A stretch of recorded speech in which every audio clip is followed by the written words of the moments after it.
Hello everybody and welcome. In this video I will show you how to add and manage Siri on your headphones REALME T310.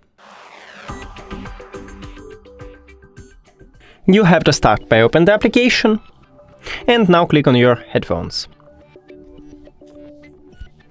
Then scroll down and click on button settings. And now you should decide you want to use the left one or right one earbud. I prefer left one, but it's the same for the right one. And then you should decide you want to use double press, triple press or press and hold to call a Siri. So I will use touch and hold, press and hold, but it's the same for the triple tap and double tap.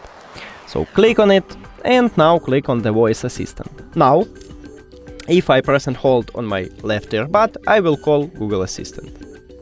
So I'm just press and hold, and I should do it again. Press and hold, and now release your finger, and it worked.